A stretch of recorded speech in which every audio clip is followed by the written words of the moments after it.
So I feel like talking right now, and I want to talk about something. So I was having a conversation with a friend of mine, and he was breaking down. Let me go through my notes. He was breaking down.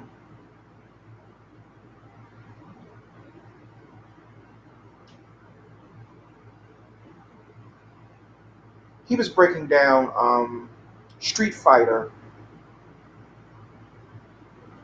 the game, the fighting game,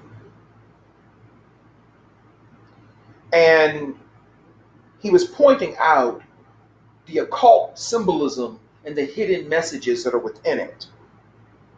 And I found it interesting because everything he was pointing out, excuse me, I'm going through my notes, so forgive me if I'm not really focused right now. I'm going through my notes of what he sent me in a text message. Okay, he was talking about characters in the video game of Akuma and Ryu. Forgive me if I'm not saying it correctly, I don't give a fuck, but you know what I'm talking about. Akuma and Ryu. And basically, Akuma, he was saying, means demon. And Akuma also connects to the subconscious mind, whereas Ryu connects to the conscious mind or the ego. And what else did he say? It was something that he said that really, made me. So Akuma is the subconscious mind and the feminine energy. Okay. So one thing I wanted to point out is that no matter what, everything is always backed by that supreme source called the feminine energy. And I think that we have to really start understanding that feminine energy in totality is unlimited and it has so many different layers to it. We only understand certain aspects of feminine energy here in this physical, matrix that we live in. But feminine energy has so many different layers to it. Okay? And as I've stated in other videos, a lot of times they've taken feminine energy and they've tried to transmute it or try to shape it and form it and say, oh, that's a man energy, or this is more masculine energy, when it originally it started as a feminine energy. Okay? You're seeing a process of this going on right now with Wendy Williams. Wendy, you better be very motherfucking careful. You getting back on your motherfucking game, although your imaging staff had my old account fucking shut down a long time ago, but that's water under the bridge. But you better watch out because they got that white boy, Jerry O'Connell. He's pulling your motherfucking energy. He's stealing your motherfucking energy so he can manifest off of that shit, and you letting him fucking do it. Now, if he's only supposed to be hosting your show for a temporary period of time, why have they changed the name of the Wendy Williams show to the Jerry O'Connell show? That's very interesting. When that's not supposed to be a permanent thing. I'm just saying. The point that I'm making is this. Sometimes a lot of times, we have been fooled into thinking that feminine energy is something that it's not. Or we have been fooled into thinking that certain energies are masculine when they're really, the origins of those energies are really feminine. Just like the Luciferian motherfucking energy, that's feminine motherfucking energy. A lot of people don't want to accept that. And that's fine, but I know what the fuck I know. The character of Lucifer was a motherfucking woman. That's the symbolism and that's the hidden message. And it was a black woman. That's the hidden message. That's all I'm saying.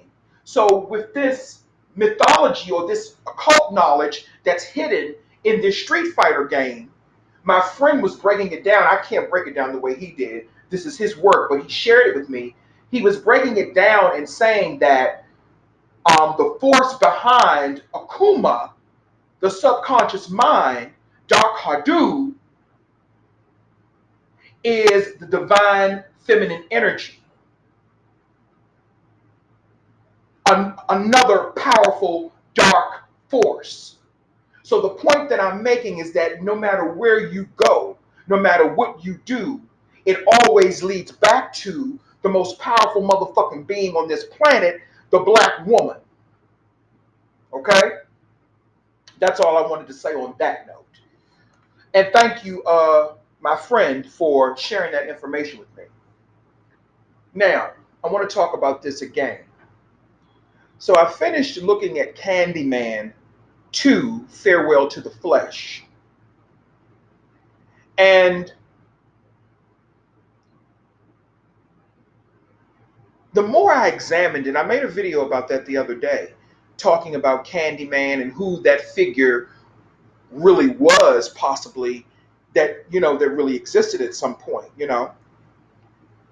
But when I looked at the ending of Candyman 2, and I've seen that movie before, but you know how sometimes you have to go back and rewatch movies and stuff like that? Well, that's what I did. Looking at the movie, what I realized is that Candyman was the victim. See, I didn't know that back then. When I was 15, when it first, came out, 12, 15 years old when it first came out.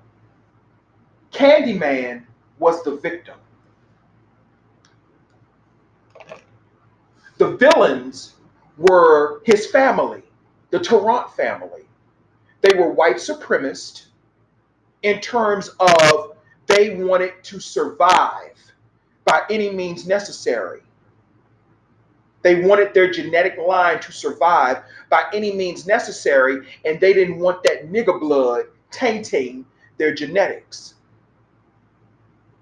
Remember, in the mythology of Candyman, he had an affair with a slave master's, with a slave owner's daughter, a white man who hired him to paint his daughter's portrait.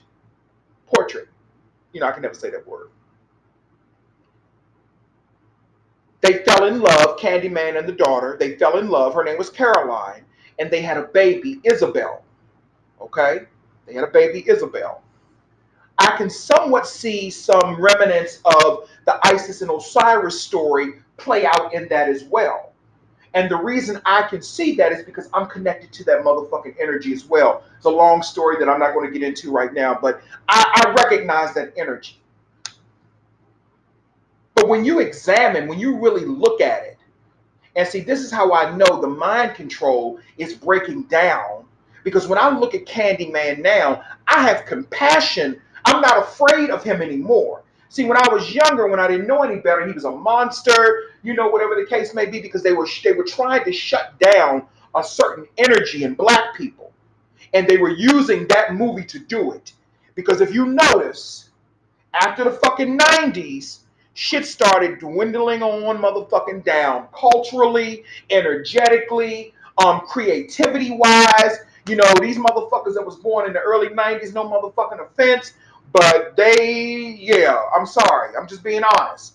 Motherfuckers that was born in the 90s, for the most part, their energy is not the fucking same. As those of us who were born in the 1970s or the 1980s or the 1960s or whatever the case may be. There's a difference in their energy, because in that movie they shut down that Osiris energy, that Anubis energy, very powerful energies. Those underworld deities, they shut that energy down. Because see, the underworld, you can see what's going on from below, and you can also look up and see what the fuck is going on too. Just on a side note. So when I examine the movie now, I have compassion for Candyman's character, because his character's name was Daniel Robitaille. That was Candyman's name in the movie. The slave, he played a slave. His character was a slave and they brutalized him. Okay? I had compassion for him because he was a victim of white supremacy of that era. And his only crime was falling in love with a white woman. And they basically, they didn't lynch him, literally, but you might as well say that that was a fucking lynching. They cut his hand off, which is symbolic of a lot of shit too. They cut his hand off. They smeared his body with honey, and they allowed bees to sting his body.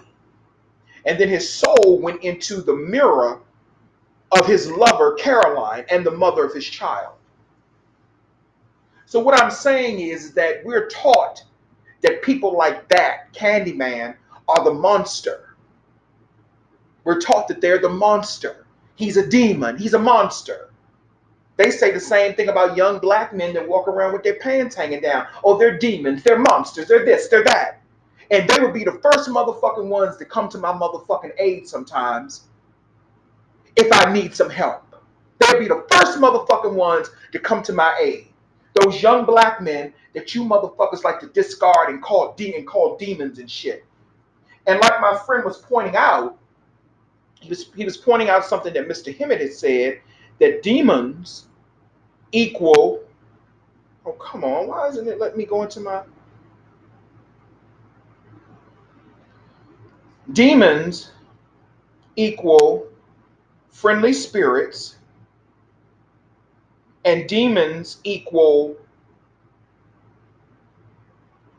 wait a minute, let me read this again. Raging demon means melanin, okay? So we're afraid of ourselves. And this is all part of what I said in another video about homophobia. Nothing to do with hating somebody's sexual orientation. All of this fear that has been programmed into us has made us into a homophobic society as niggers.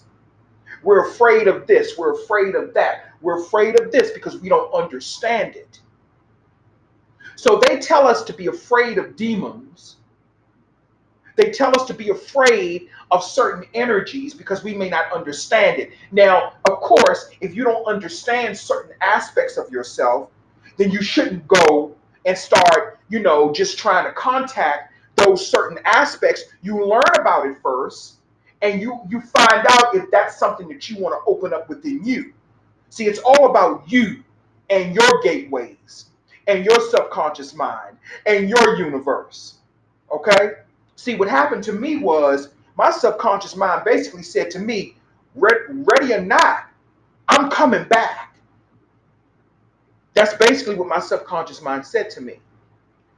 So the fear that I had of Candyman, that figure, that character in that movie, it was designed to make me fear self, because that's an aspect of who I am as well. It's an aspect of who you are too. So by shutting down that energy, they used fear to shut that energy down. Now I know Candyman is an old movie, but remember what I told you all about the different numerical vibrations that we're really living under. We're getting ready to go back into the vibration of the number 4. We haven't been in that vibration since 2002, if I'm not mistaken. We have not been up under that vibration since 2002, if I'm not mistaken. Let me see. I might be wrong. 3. That was 5. 3 was 5. 6. Okay. So we haven't been up under that vibration since 2002, if I'm not mistaken, and I'm pretty sure I'm right. What's interesting, and as I said, if you line up the dots and if you connect the dots and see what's going on, they're getting ready to come out with a Candyman remake or a sequel created by the same guy, Jordan Peele, who created Get Out and Us.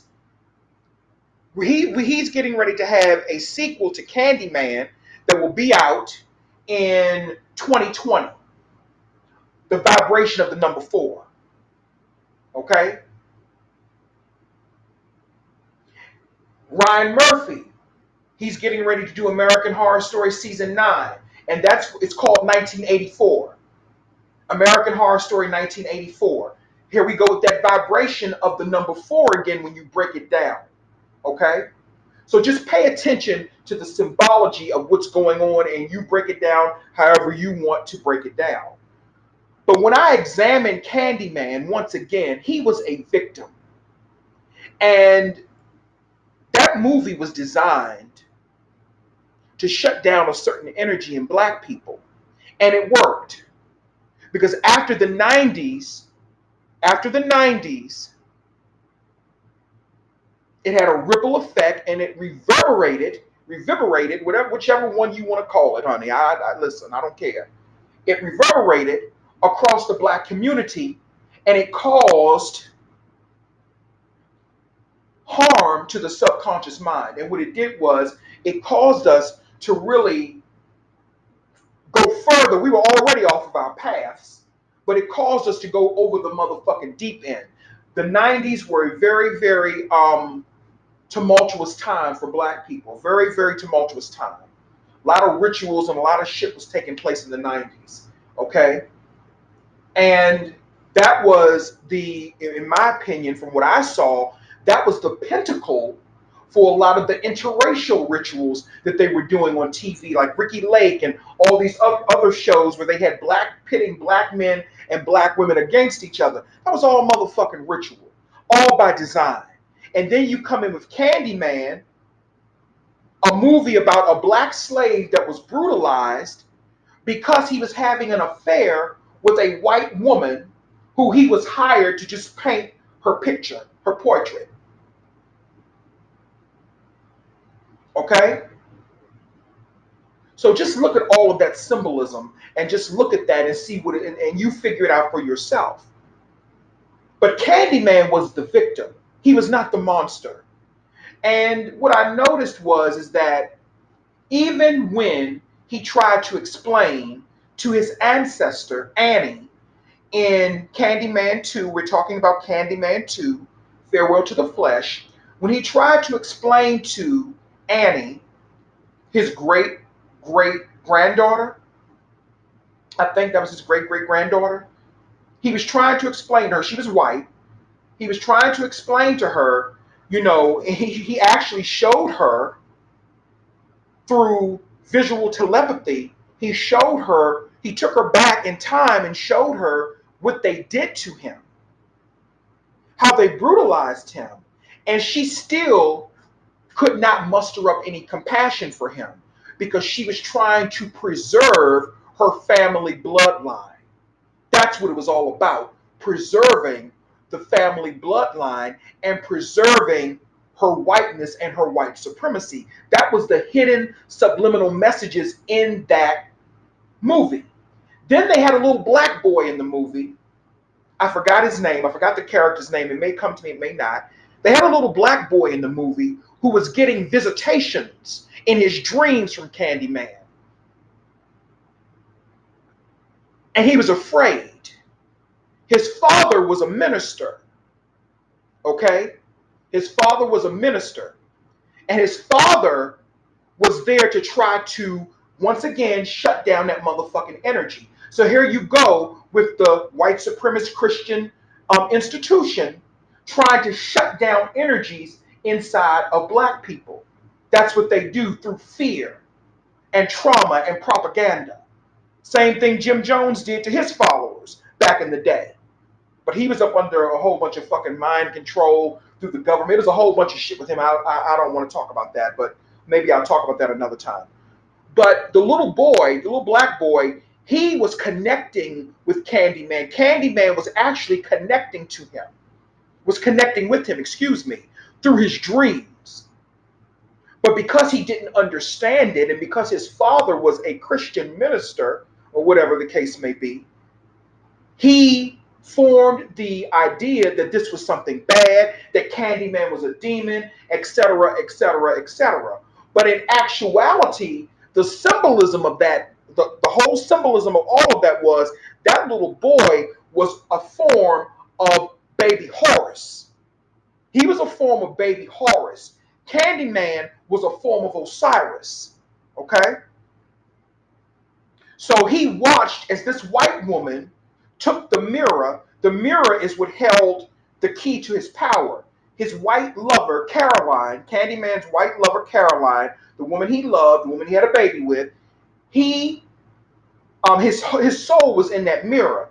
And this white woman took the mirror and she smashed it in front of the little black boy who was her student because this white woman, Annie, was a teacher. So this is all about Candyman. If you really examine that story and the hidden messages in it and the symbology in it, it is about white supremacy and the oppressive nature of that institution and of that energy in general. Candyman was the motherfucking victim. He was the victim. He was the good guy. He was the good guy. And even when he tried to explain to her, he was crying. He's supposed to be a monster, but he was crying because he really wasn't a monster. He told her, this is what they did to me. They turned me into this. They turned me into this monster, into this ghoul. They turned me into this. This is what they made me. He said, I wasn't always like this. But then again, he did still try to kill her because, they always have to show the black man in a predatory, you know, in a predatory light. They always have to show the black man as the predator, you know. But he opened up to her and said, look, this is what they made me into. And he even showed her, and she still could not muster up any compassion. And then on top of it, she killed him in front of the little black boy that he was communicating with via through his dreams. Now, in the movie, him and the little black boy never really had any scenes together. They never had any dialogue directly together, but that is the occult symbolism, the hidden message that people did not get. That little black boy was a form of baby Horus. He was a form of baby Horus. Okay? So just connecting all of that. I said all that to say this, just connecting all of that. What I'm saying is that when they tell us that this person is bad or that person is good or this is in the middle, we can't believe it. Because usually the bad guy, and this has been said throughout the occult community, but the bad guy is always the motherfucking good guy. But I'm just coming into my own realization about Candyman because that character used to really scare me. But it doesn't scare me anymore because I understand the symbolism behind who he really was. You see what I'm saying? I understand that now. And fantasy and reality, let me throw this in there too. I wanted to just make it full circle. The world of fantasy, of what they call fantasy, is really the world of reality. And the world of what we call reality is really the world of fantasy. So right now, we're in the fantasy world right now. But all of the worlds that they call fantasy and, fictitious or any of that, that's the real world of reality. And that's the world we have to get back to. Okay?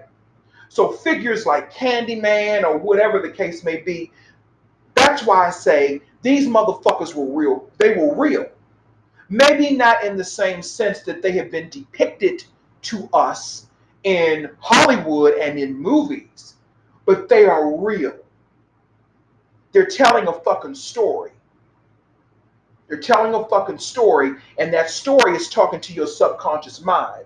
Now, what these others who think they're on top will do is they'll put little bits and pieces of information out there just to see what people may know or just to see what people may figure out. They'll give you just enough Because people may wonder, well, why would they put that information out there? Well, number one, they're greedy. They're manifesting off of the energy and the melanin and whatever the case may be. They're manifesting off of that. They are manifesting off of that, making their money, living their lives, doing rituals and all sorts of other kind of shit. So that's why they would do that, you know?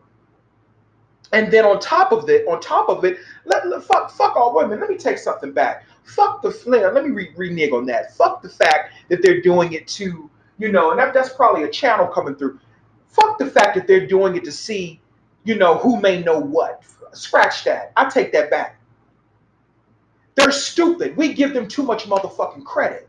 These motherfuckers who do this shit, they are stupid. They're stupid and they're arrogant and they don't believe that the public is smart enough to pick up on the subliminal messages because they live in their own motherfucking world. And in their world, we, the public, we're stupid, we're dumb, we're spiritually cut off, we don't understand shit. So they don't really, that's why they do it, because they're fucking stupid. They're not as smart as we give them credit for. I mean, look at who the fuck they got in the White House. Enough said. Enough said, you know? And I'm not a Democrat or a motherfucking Republican, but I mean, if that is not proof enough that this motherfucking matrix is absolutely cracking and broke down, then I don't know what is. I'm just saying. But Candyman was the victim. He was the victim. He was the victim of white supremacy. He was not the monster. The monsters were the Tarrant family. The Tarrant family, who was, he was the great grandfather to that family. They were the monsters. And the mere fact that they were trying to stop him, what they were trying, and this ties into, now this is where it ties into with what my friend was telling me about Street Fighter and these characters that he was talking about, Akumu and Ryu. This is where it all ties into. And that this is how it's breaking down to me, how it just came through. My friend told me in those text messages that Akumu, now let me go back to it, let me just be sure. He said Akumu represents Akuma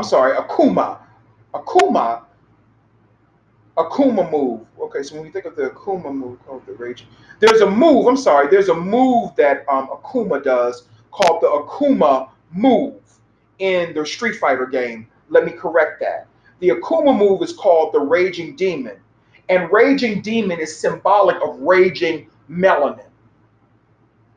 Okay, so the Tarrant family, they were trying to shut down the Candyman because he was a vengeful, powerful ass motherfucking nigga who was coming back from beyond the grave to get revenge on those motherfuckers who killed him in that fucking bloodline. And not just in that bloodline, well, not really in that bloodline, no, scratch that. He was coming back to take revenge on any motherfucking white person, basically. So to me, that is the raging melanin. It never dies. It just takes a different motherfucking form. Just like everybody keep talking about Tupac is alive. They're not looking at the symbology behind it. They're not looking at what they're really saying. They're not looking at the hidden messages. Tupac is alive.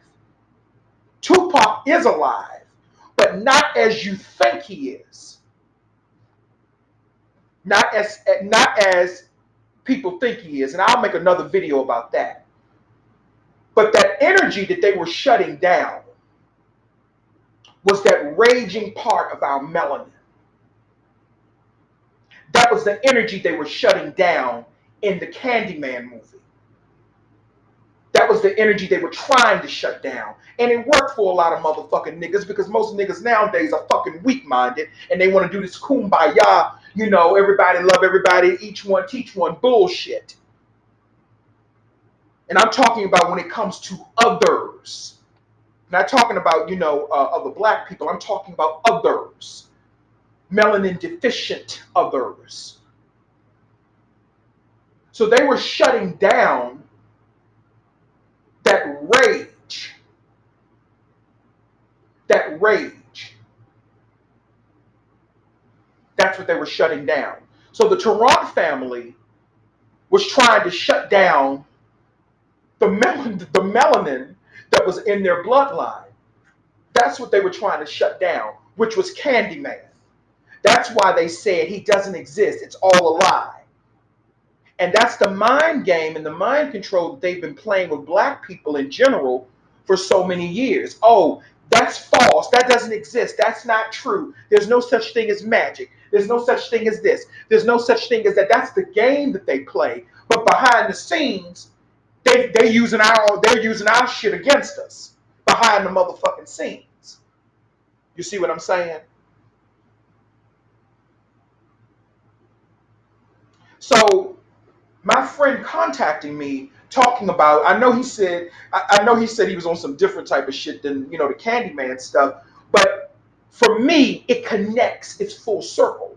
It connects so much for me. For me it connects. I see the connection and the symbolism in all of it.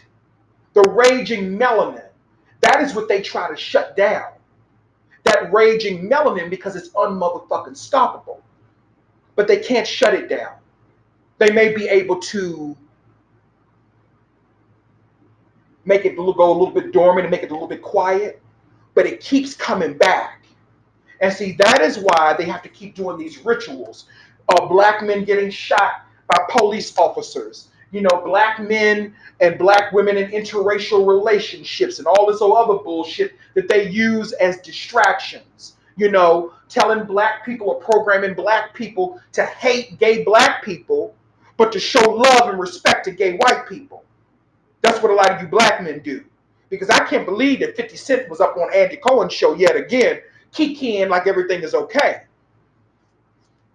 But yet this dude goes out of his motherfucking way to torment and harass and speak down upon other black people. I'm just saying, just an observation. Never liked him to begin with, to be honest with you. But he's up on Andy Cohen's show kikiing all the time with Andy Cohen. See, that's all that mind control and all that bullshit. And see, you would have in the 90s, you would have never caught no black men hanging around no motherfucking gay white Jewish dude like Andy. You would have never caught that because they gave RuPaul motherfucking hell back in the day. I'm just saying. I know this ain't got nothing to do with the video that I'm currently making, but I just like to throw a little shit in there every now and then about the mind control that they put out there and how a lot of black people fall into that motherfucking shit. It's just what it is. Personally, I don't give a fuck either way because I'm on my own motherfucking path and I create my own fucking reality. Okay? And I'm going to come back with another video talking about reality a little bit more, but I'm going to come back with a video and I'm going to talk about Tupac and why people keep saying that he's alive. I'm going to tell you what the real motherfucking giddy up is on that. Okay? But anyway, that's all I had to say. Candyman was a victim. He was a victim of a racist white institution. Okay? And they murdered him. And then they made him out to be the monster because he came back for revenge. Candyman was not the monster. He was the good guy. And we have to learn that good guys are not what we think. See, we think good guys are people that smile all the time, that does nice things for people and this and that and that. No, no, no, no, no, no, no, no, no, no, no, no, no, no, no, no, no. Like I told you, the saint is the motherfucking sinner. And Candyman is a motherfucking saint. That energy is a saint. That Candyman was a saint. He would be the personification of a fucking saint. And I know people don't like that, but it is what the fuck it is. That's all I have to say, and I'll be back with another video.